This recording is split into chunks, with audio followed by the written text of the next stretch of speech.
Olá, sejam bem-vindos à nossa Escola Bíblica Dominical. Para um melhor aproveitamento deste estudo, nós encorajamos você a ter uma Bíblia em mãos, assim como papel e caneta para anotações. Agora junte-se a nós com o pastor Alexander Maia, ensinando a Palavra de Deus. Olá, amigos e irmãos, sejam bem-vindos. Esta é mais uma aula virtual de nossa Escola Bíblica. Hoje, nós iniciaremos o estudo da segunda carta que o apóstolo Paulo escreveu a Timóteo, seu filho na fé, companheiro de viagens e grande colaborador na pregação do Evangelho de Jesus.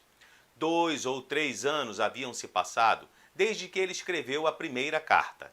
Imaginemos o apóstolo Paulo já idoso, definhando numa masmorra escura e úmida em Roma, de onde não deverá sair, a não ser para a morte. O seu trabalho apostólico de mais de 30 anos está concluído, tanto que ele pode dizer, completei a carreira. Agora, no entanto, compete-lhe tomar providências para que depois de sua partida, a fé seja transmitida sem contaminação às gerações futuras. Assim, ele dá a Timóteo essa solene missão. Cabe a ele preservar a qualquer preço o evangelho que recebeu. Ele deve pregá-lo e ensiná-lo, defendê-lo contra os ataques e contra a falsificação, bem como assegurar a sua correta transmissão às gerações vindouras. Timóteo é chamado para ser diferente. Ele não deve se submeter às pressões da opinião pública ou conformar-se ao espírito de sua época, mas antes deve permanecer firme na verdade e na justiça de Deus. Que mensagem importante para esses dias de relativismo e confusão espiritual que nós vivemos. Vamos lá? Abra sua Bíblia, 2 Timóteo, capítulo 1, verso 1. Paulo, apóstolo de Cristo Jesus pela vontade de Deus, segundo a promessa da vida que está em Cristo Jesus, a Timóteo, meu amado filho, graça, misericórdia e paz da parte de Deus e de Cristo Jesus, nosso Senhor.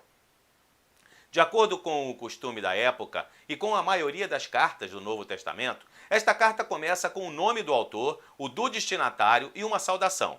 Com relação a si mesmo, Paulo faz menção do seu apostolado, pois é a base da autoridade que ele exerce. Timóteo é saudado carinhosamente como meu filho amado. Como já dito, isso vem do fato de que ele foi levado à fé por intermédio de Paulo. Além disso, mais de 15 anos de convivência já haviam se passado, forjando um vínculo profundo de amizade entre os dois homens, que foi reforçado ainda pela extensa comunhão na obra de Deus. É bem possível que a idade e o fato de saber que a morte parece não estar tão distante se combinem para evocar na mente de Paulo ideias do passado. O objetivo de Paulo, ao escrever a Timóteo, é o de inspirar e fortalecê-lo em sua tarefa em Éfeso. Timóteo era jovem e tinha uma árdua tarefa lutando contra as heresias e falsas doutrinas que, como um vírus terrível, ameaçava a saúde da igreja. Sendo assim, Paulo lembra de certas coisas. Verso 3. Dou graças a Deus, a quem sirvo com a consciência limpa, como o serviram os meus antepassados, ao lembrar-me constantemente de você, noite e dia, em minhas orações. Lembro-me das lágrimas e desejo muito vê-lo, para que a minha alegria seja completa. Recordo-me da sua fé não fingida, que primeiro habitou em sua avó Lóide e em sua mãe Eunice, e estou convencido de que também habita em você. Por essa razão, torno a lembrá-lo de que mantenha viva a chama do dom de Deus que está em você, mediante a imposição das minhas mãos. Pois Deus não nos deu espírito de covardia, mas de poder, de amor e de equilíbrio. Paulo refere-se, nesse parágrafo, aos seus antepassados, e também aos antepassados de Timóteo. Isso faz sentido, porque em boa medida, todos nós somos influenciados por parentes e em menor grau por amizades em nossa formação. É bem verdade que ninguém pode herdar a fé de seus pais, do mesmo modo que herda traços de personalidade, mas uma criança pode ser conduzida à fé pelo ensino, pelo exemplo e pelas orações de seus pais. Pai, não esqueça disso. Trazer seus filhos aos cultos e à escola bíblica dominical faz toda a diferença. Timóteo vinha de um lar temente a Deus, mesmo fruto de um casamento misto. Seu pai era grego e sua mãe judia, você lembra? Tudo indica que sua mãe e sua avó o instruíram no Antigo Testamento, desde a sua meninice. O mesmo podendo ser aplicado ao próprio Paulo, como ele mesmo afirma diante do procurador Félix: servi ao Deus de meus pais. Veja bem, a oração constante por Timóteo, a que o apóstolo Paulo se dedica, acrescenta fervor enquanto ele lembra das lágrimas que o seu colega derramou quando se separaram da última vez. Essas lágrimas refletem em certa medida a emoção mais evidente daquele dia. É possível ainda que este versículo faça referência a algo mais geral, indicando que Timóteo servia a Deus com a mesma dedicação pessoal de Paulo, motivo para ele de alegria e satisfação. Outra lembrança vem do tempo em que Timóteo foi comissionado, por imposição de mãos do apóstolo e de outros presbíteros, para a obra de Deus. Naquela ocasião, Deus conferiu a Timóteo um dom, uma capacitação espiritual, cuja chama deve agora ele manter viva. O Dr. George Garrett, professor da Regent College em Vancouver, PhD em estudos do Novo Testamento, afirma que Deus nunca comissiona uma pessoa para uma tarefa sem conferir um dom especial a ela. O dom básico foi conferido, mas precisa ser desenvolvido. A indiferença ou o medo poderiam conduzir à chama baixa. E assim, ele é lembrado de que Deus não nos deu um espírito de covardia, expressão em que se inclui suavizando a censura. Ao contrário, o espírito é de poder, a força para executar a tarefa designada, de amor, sem o qual todo serviço é sem valor, e de equilíbrio, um aspecto essencial a todos que querem influenciar outras pessoas para Deus. É por isso que ele não tem do que se envergonhar. Ele poderia ser jovem, débil, tímido e fraco, mas Deus o moldou para aquele momento. Deus o preparou com tudo o que ele precisava para aquele ministério, mesmo diante de problemas. Aliás, é inevitável que a fidelidade ao Evangelho não traga problemas. Para Timóteo, a fidelidade ao Evangelho e a Paulo significa fidelidade a um homem que era considerado um criminoso. Mas aqui o apóstolo nos mostra o Evangelho em toda a sua glória, como algo pelo qual vale a pena sofrer. Então, Paulo o exorta. Portanto, não se envergonhe de testemunhar do Senhor, nem de mim, que sou prisioneiro dele, mas suporte comigo os meus sofrimentos pelo Evangelho, segundo o poder de Deus, que nos salvou e nos chamou com uma santa vocação, não em virtude das nossas obras, mas por causa da sua própria determinação e graça. Essa graça nos foi dada em Cristo Jesus, desde os tempos eternos, sendo agora revelada pela manifestação de nosso Salvador, Cristo Jesus. Ele tornou inoperante a morte e trouxe à luz a vida e a imortalidade por meio do Evangelho. Desse Evangelho fui constituído pregador, apóstolo e mestre. Por essa causa também sofro, mas não me envergonho, porque sei em quem tenho crido e estou bem certo de que ele é poderoso para guardar o que lhe confiei até aquele dia. É mesmo impossível falar do Evangelho sem falar ao mesmo tempo da salvação. Uma salvação que tanto nos libertou do passado, quanto nos conduziu a uma nova vida de santidade, pois o seu chamado é de uma santa vocação. Estas são bênçãos que não surgem de esforços próprios, mas do propósito de Deus que está centrado em Cristo Jesus. Esse evangelho que vale a pena é o evangelho do eterno propósito de Deus. Foi planejado e desenhado antes que o mundo e o tempo existissem. Desde o começo dos tempos, o amor de Deus esteve buscando e procurando encontrar os homens, e Deus ofereceu sua graça e perdão em Jesus, que trouxe luz à vida e à imortalidade. Quando se teme a morte, como as pessoas no passado, e até algumas em nossos dias, saber que a morte é o caminho para a vida eterna traz paz ao coração. Esse evangelho é o evangelho do serviço, que fez de Paulo um pregador, apóstolo e mestre, muito diferente do sentimento confortável que leva algumas pessoas a sentarem nos bancos das nossas igrejas como se não houvesse mais nada a nos preocupar.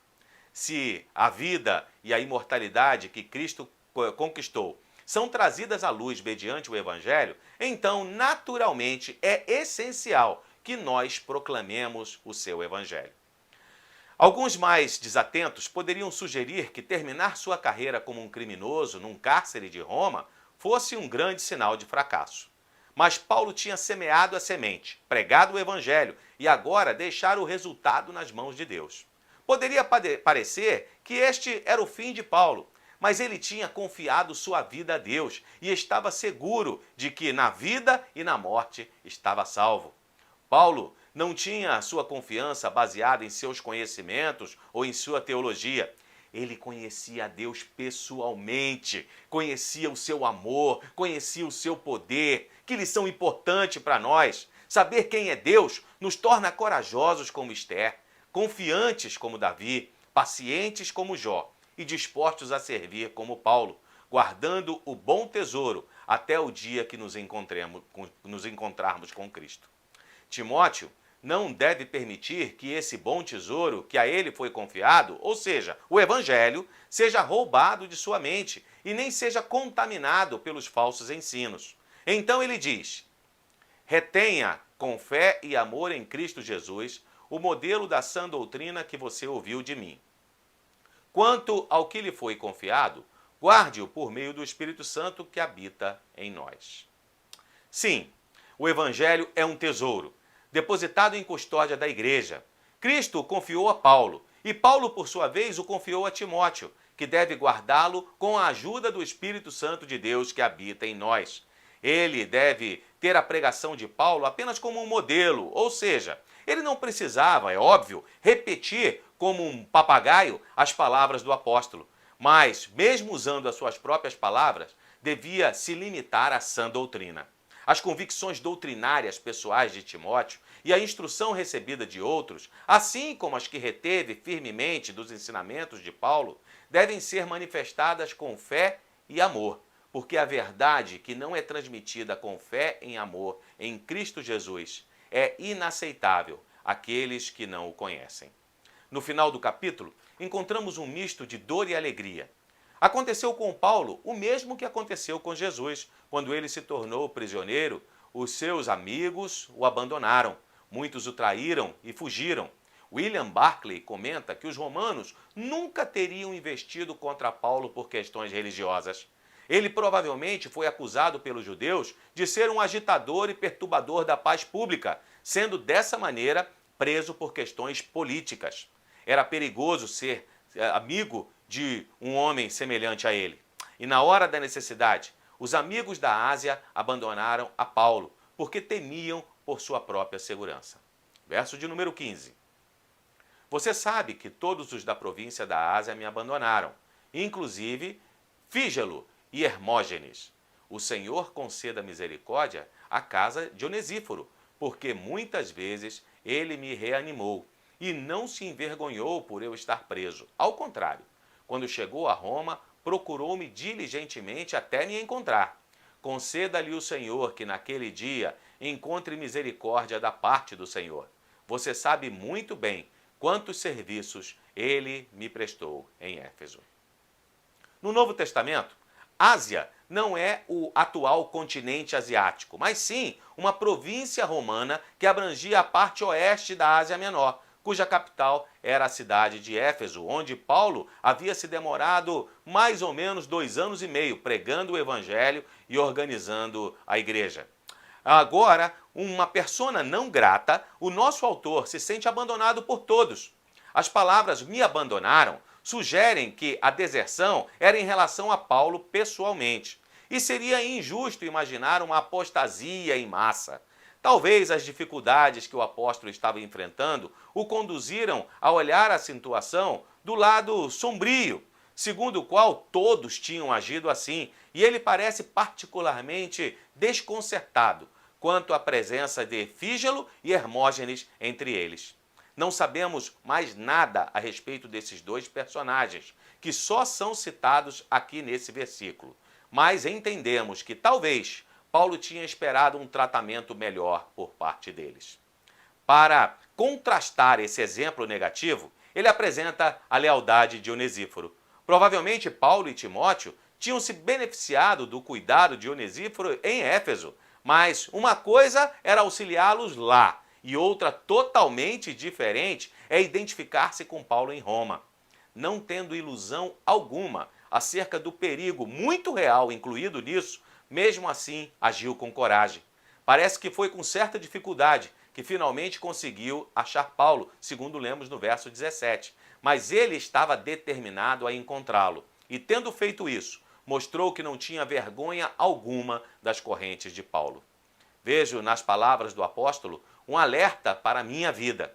Nem sempre somos capazes de julgar as pessoas com quem andamos de maneira adequada e nem sabemos orar por elas como convém.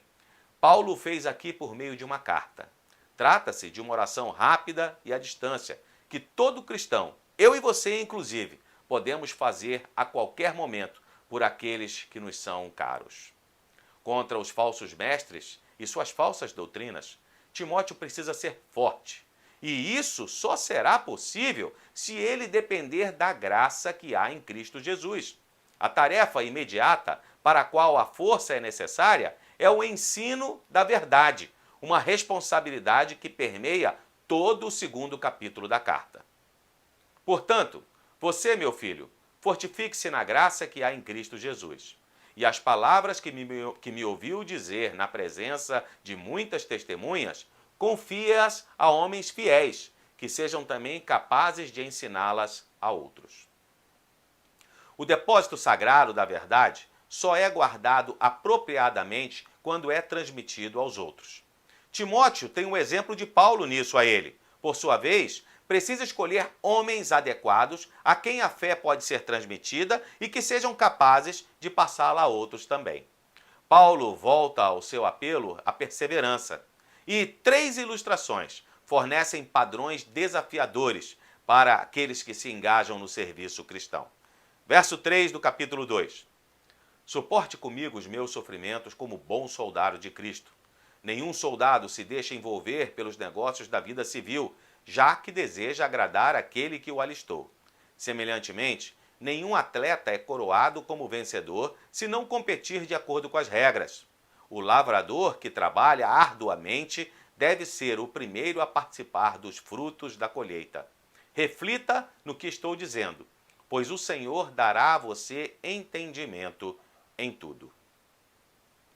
Essas 3 metáforas são populares no ensino do apóstolo e já apareceram juntas antes, como podemos verificar no capítulo 9 de sua primeira carta aos Coríntios. Soldados são conhecidos pelo rigor dos treinamentos que nos preparam para o árduo trabalho, sob condições que a maioria das pessoas jamais se sujeitariam. São conhecidos ainda por sua dedicação exclusiva ao serviço público militar e por sua lealdade e compromisso, devoção que deve ser imitada por aqueles que chamam Cristo de Senhor. O segundo personagem é o atleta. Toda competição estava sujeita a regras severas que norteiam o treinamento dos atletas, bem como a sua participação nos jogos. Da mesma forma, Timóteo precisa se sujeitar a disciplinas pessoais, disciplinas essas que Paulo vai fazer alusão nos versículos 24 e 25, um pouco mais adiante. A última imagem que Paulo usa para representar a vida cristã é a do lavrador, diligente, afinal de contas, o sucesso da lavoura só é conseguido com muito trabalho e paciência. Nessas 3 imagens, há uma coisa em comum. O soldado vê-se sustentado pela crença na vitória final, o atleta pela visão da coroa, o lavrador pela esperança da colheita. Cada um deles submete-se à disciplina e ao trabalho pela glória que obterão. O mesmo acontece com o cristão. Enfrentamos batalhas, mas o nosso general já venceu a guerra e tem uma coroa de glória para aqueles que lutarem até o fim. E assim colheremos os frutos de nosso trabalho na eternidade com Deus. Lembrar de Jesus é a nossa motivação. Vejamos o verso de número 8. Lembre-se de Jesus Cristo, ressuscitado dos mortos, descendente de Davi, conforme o meu evangelho pelo qual sofro e até estou preso como criminoso. Contudo, a palavra de Deus não está presa.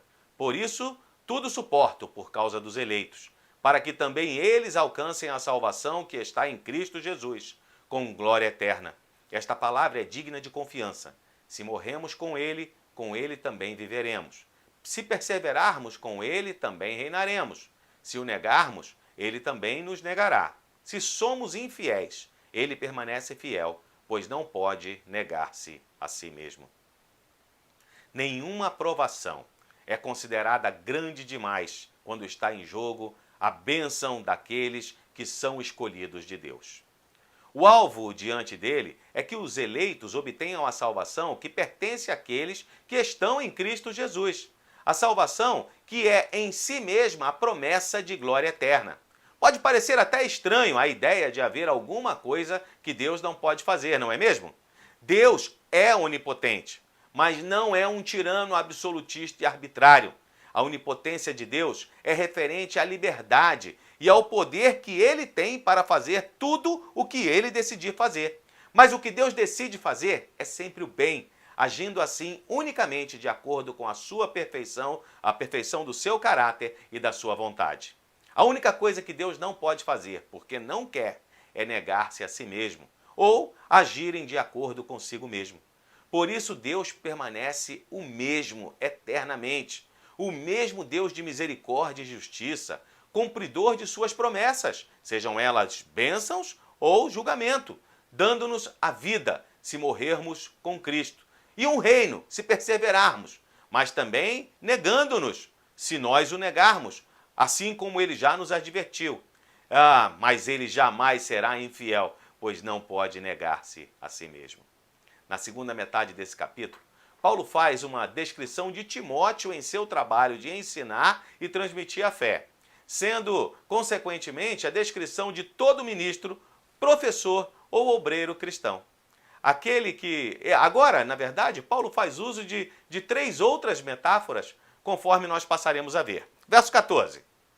Continue a lembrar estas coisas a todos, advertindo-os solenemente diante de Deus, para que não se envolvam em discussões acerca de palavras. Isso não traz proveito e serve apenas para perverter os ouvintes. Procure apresentar-se a Deus aprovado, como obreiro que não tem do que se envergonhar e que maneja corretamente a palavra da verdade. Evite as conversas inúteis e profanas, pois os que se dão a isso prosseguem cada vez mais para a impiedade. O ensino deles alastra-se como um câncer. Entre eles estão Himeneu e Fileto. Estes se desviaram da verdade, dizendo que a ressurreição já aconteceu, e assim alguns perverteram a fé. Entretanto, o firme fundamento de Deus permanece inabalável e selado com essa inscrição: o Senhor conhece quem lhe pertence, e afaste-se da iniquidade todo aquele que confessa o nome do Senhor. Timóteo precisava colocar essas verdades constantemente diante dos fiéis em Éfeso e, ao mesmo tempo, adverti-lo acerca das discussões de questões de pouca ou nenhuma importância. O perigo era que a consideração da doutrina básica do Evangelho fosse substituída por palavras vazias, conversas inúteis e profanas e pelo ensino destrutivo. Esse tipo de coisa, Paulo diz, não traz proveito, não fornece alimento para a alma. Pelo contrário, serve apenas para perverter os ouvintes, pois perturba e desvia as pessoas da verdade. A recomendação de Paulo é que Timóteo deve ser como um obreiro ou um operário que não tem do que se envergonhar. A obra executada pelo obreiro cristão é o ensino, e seu instrumento de trabalho é a palavra da verdade, ou o bom depósito, que deve ser muito bem manejada. Existem 2 tipos de obreiros: os que são aprovados, experimentados e fiéis, passaram no teste e são reconhecidos como legítimos. Esses não têm do que se envergonhar, pois são irrepreensíveis. Mas existem aqueles que foram reprovados. Himeneu e Fileto foram citados nominalmente por Paulo como exemplo de maus obreiros, contraventores da palavra de Deus, não importa qual seja a aprovação ou reconhecimento que tenham obtido dos homens. Esses têm todas as razões para se envergonharem, pois se desviaram da verdade, ensinando sobre a ressurreição de Cristo e dos cristãos sob influências de ideias gnósticas. O retrato na mente de Paulo pode ter sido de um pedreiro buscando a simetria perfeita no seu trabalho, o que justifica esse apelo à exegese correta e equilibrada das Escrituras Sagradas. Essa é a única resposta às conversas vazias e maldosas condenadas aqui. E é o único corretivo para as crenças heréticas a que essas conversas conduzem. Diante dessas dificuldades, Timóteo recebe um lembrete encorajador de que o firme fundamento de Deus, ou seja, a sua verdadeira igreja, permanece inabalável. Ele diz que só Deus possui o discernimento infalível quando a questão é saber quem lhe pertence. Afinal, só Deus conhece os corações. Mas aquele que afirma ser de Cristo precisa dar evidência disso ao se afastar da iniquidade. Não vemos o coração, mas vemos a vida. Um selo é invisível, mas o outro é visível, e os dois dão testemunho do firme fundamento de Deus. Falando então sobre escolhas, sobre apartar-se do mal, Paulo nos conduz à sua segunda metáfora, o utensílio de honra. Vejamos o verso de número 11. Numa grande casa, há vasos não apenas de ouro e prata, mas também de madeira e barro, alguns para fins honrosos, outros para fins desonrosos. Se alguém se purificar dessas coisas, será vaso de honra, santificado, útil para o Senhor e preparado para toda boa obra.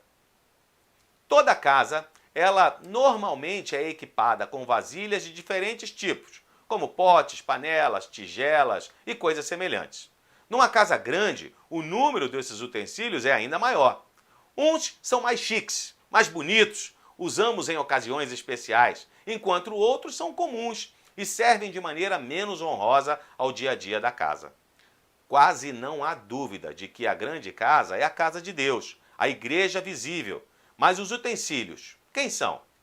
O pastor John Stott afirma que quando o termo é usado em outras passagens do Novo Testamento, não sugere simplesmente os membros da igreja, mas os mestres da igreja. Por exemplo, falando a Ananias sobre o recém-convertido Saulo de Tarso, Jesus disse: "Este é para mim um instrumento, ou um vaso escolhido para levar meu nome perante os gentios e reis, bem como perante os filhos de Israel." Você pode conferir isso no texto de Atos capítulo 9. Se esta é a interpretação correta, então Paulo está se referindo não a membros genuínos e falsos da igreja, mas sim a mestres verdadeiros e falsos na igreja.